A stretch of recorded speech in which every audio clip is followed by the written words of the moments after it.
A really great question about optimization was asked in one of the Adobe community forums, so I thought, let's try to answer it even though there's no great answers to this really good question.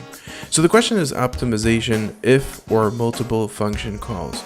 The developer here basically is asking us, what's better off? Is it to use a for loop or to use a for loop that basically a for loop with a dynamic function calling based on what the value in the variable is, or is it to separate it into based on the else conditions? The real answer is probably the top one is more efficient, but it's such a good question that I want to just break through and kind of show this and show you how does this actually work? What is the logic in here?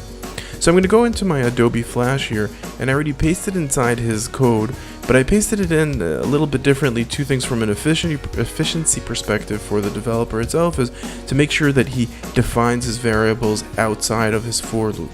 In this case, because the I could go to really high values, I went ahead and set it as a uint. Now, as the developer described, is each time this is called, the value grows by one. And then the for loop itself, what it's actually doing here, it's starting from 10, and each round it duplicates itself by 10, but it's asking itself first for this rule. One is, does the original value we have, divide equally to that value? So does this divide by 10, by 100, by 1,000, by 10,000, and so on and so forth, without having any leftover. And also that our I value is smaller than 1,000,001.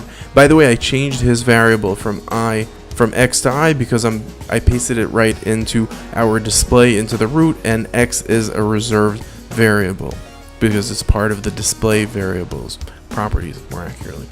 Okay, so let's go back into his question and try to figure out what is the answer. And really in this case, the answer is this code runs and performs 6 actions, really. So if I run this in the optimal note where I put here the value of 1,000,000, if I run it for a second, you'll see that 10 values will come back, 10 all the way to 1,000,000. Because basically that's the amount of times that it would execute. So the maximum amount of executions this for loop could do is literally 6. Now if I put here a value that, let's say I put here 500,000, then it's not going to obviously run throughout the whole million, but it's only going to run until the 100,000, where it will not find anything further than that, and it will stop.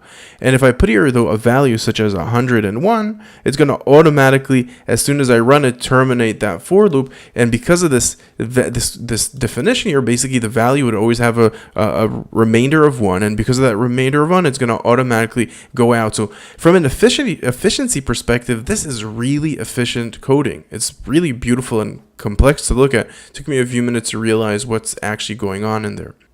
But back into the question itself. So one is we see here that there are 6 actions going on here. That's the maximum amount of actions that could be. Versus here, it's a lot more complex. The reason is it's more complex because if the value is 10 right now, then 10 will run and this will run. All this will be ignored. If the value is 100 though, right? So 100 will pass through. So it's going to ask if it's 10. No, it's not. It's going to move on to the 100. So now it's going to perform basically, it's going to run once. It's going to run then twice. It's going to run then, 2 clauses, 3 clauses, 4 clauses, and so on. It will run that with that if. So first of all, already I have here one more condition going on. Okay, so that's one more thing going on. And then when I'm getting to 100, it's going to run that action that I need to do plus these 2 conditions, right?